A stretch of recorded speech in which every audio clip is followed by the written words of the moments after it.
I've been asked to deliver LJMU's alternative Christmas message.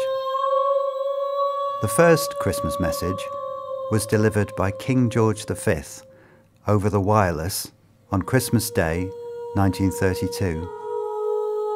Many people stood up in their living rooms to hear it, as they would for the national anthem. There's no need to do that now. Please remain seated.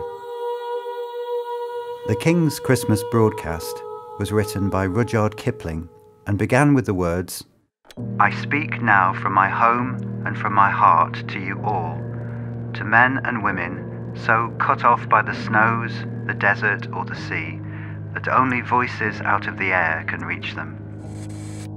I'll try to speak from my heart too, which means that I should probably start by admitting that I don't really believe in Christmas. That is, I don't believe that redemption and enlightenment are any more likely just because we happen to have attached a now mostly secular festival to that time of year when heathens traditionally celebrated the winter solstice and longed for the return of the light. And I fear I must conclude, after careful analysis of all the peer-reviewed scholarly evidence, that Santa Claus doesn't exist. What do I believe in?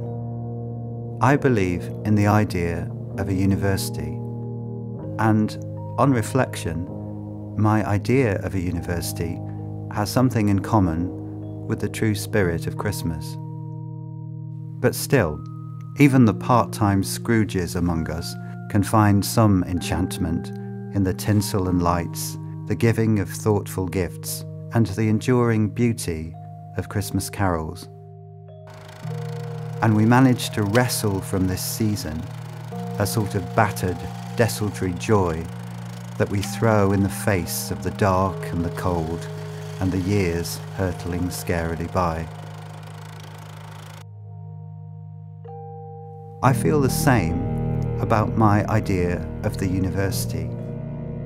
Sometimes it can feel as if universities have, like Christmas, become too much of a market, so that everything has to be accounted for in the language of quantifiable outputs and performance indicators. And yet, the university remains a community.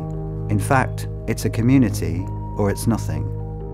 A university needs people to agree to fill up its classrooms at agreed times each week to talk about agreed subjects like contract law or mental health nursing or the American Civil War. It needs people to show up for its after-hours dancercise classes, gospel choirs and jigsaw clubs. It needs everyone, from the cleaners whooshing hoovers along corridors in the early morning to the security staff doing the rounds at night, to feel as if they are part of a whole. Uni, after all, means one. A university is made up of millions of such small acts of goodwill. They may not amount to much on their own, but together they create a delicate ecosystem in which every part affects every other part. A university is like a little town, and it can, very occasionally, feel as lyrical and magical as the Bethlehem in Phillips Brooks's famous carol. When I was learning to drive, back in the 2nd millennium BCE, my instructor told me that when I got behind the wheel of a car, I wasn't just responsible for my own driving, I was also responsible for the driver in front of me and the driver behind me, both of whom might be dangerous idiots. Charitably, he didn't consider the possibility that I might be a dangerous idiot. And I remember this striking me like an epiphany. We are all connected, even to strangers we will never meet, whether we like it or not. An immunologist once joked that a Martian looking down at us from space would think that human beings are just a convenient means of transport for viruses. Students give each other fresh as flu, and sometimes they give it to me, because we're all linked by invisible thread. We are, as Martin Luther King wrote, caught in an inescapable network of mutuality, tied in a single garment of destiny. At Christmas, we recognize this mutuality by wishing peace and goodwill to everyone. In universities, we have a name for the same recognition: collegiality. Some people think that collegiality is a mushy, woolly, sentimental thing, which, ideally, we need to replace with the hard, incentivizing logic and contractual obligations of a market. They're wrong. Collegiality is what is really hard. It can be as hard to get on with other members of a university as it can be to put up with an annoying member of one's extended family at Christmas dinner. Loudon Wainwright called Christmas the annual crisis of love. A university is a permanent crisis of love, but crises are what we struggle through because it's worth getting to the other side. And we keep struggling at it because people need other people, and they are completed by each other. An Irish Gaelic proverb goes, Is aska achela a warren nadina. It means, in each other's shadow we flourish.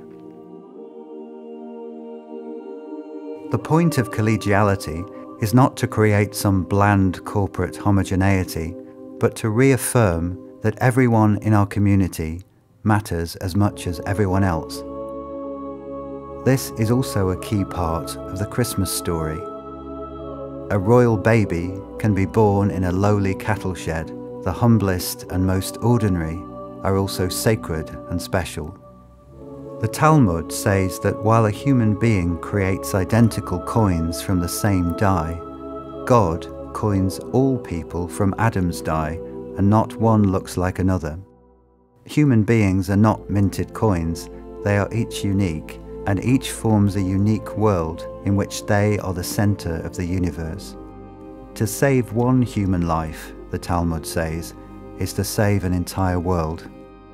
This belief that all human lives are priceless, that the dignity and worth of every person is non-negotiable, is enshrined in most religions and in the modern notion of human rights, as it needs to be, because we keep on forgetting that other human beings are as messy, fragile, elusive, complicated, maddening, precious, and inimitable as we are.